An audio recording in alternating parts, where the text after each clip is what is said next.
प्रदोष व्रत भोलेनाथ को अत्यंत ही प्रिय है।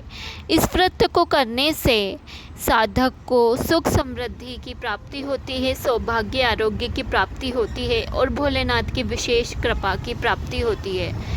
तो चलिए शुरू करते हैं व्रत की कथा। इस कथा को सुनने से अपने प्रदोष व्रत का पूरा फल प्राप्त होता है। आज गुरुवार है, इसलिए आज गुरु प्रदोष है, इसलिए आज गुरु प्रदोष व्रत कथा सुनते हैं। इस कथा के अनुसार एक बार इंद्र की सेना और वृत्तासुर की सेना में भयंकर युद्ध हुआ, जिसमें देवताओं ने वृत्तासुर की सेना को मार गिराया।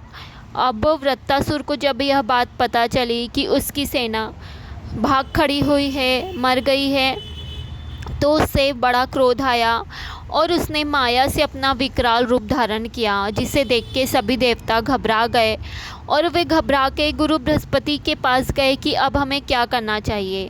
गुरु बृहस्पति ने कहा कि सुनो, यह वृत्तासुर एक बहुत ही तपस्वी और कर्मनिष्ठ है।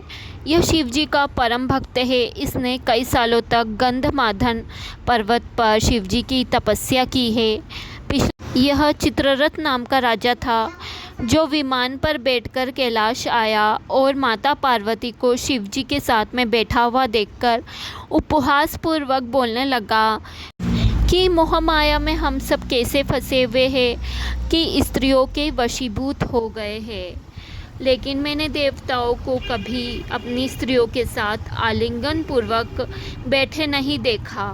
यह सुनकर शिव जी को क्रोध आया और क्रोध में उन्होंने शिव जी ने कहा कि मैंने जगत की भलाई के लिए हलाहल विष का पान कर लिया और तू मेरी तुलना करता है।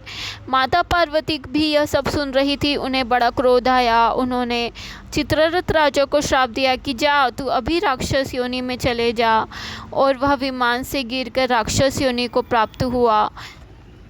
ये वृत्तासुर की कथा है कि वह कैसे राक्षस बना।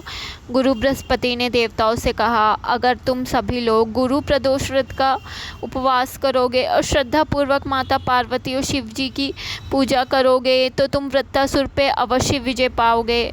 सभी देवताओं ने गुरु प्रदोष व्रत का उपवास किया और भगवान शिव जी और पार्वती जी की पूजा की प्रदोष काल में, और फिर युद्ध में वृत्तासुर को मार गिराया।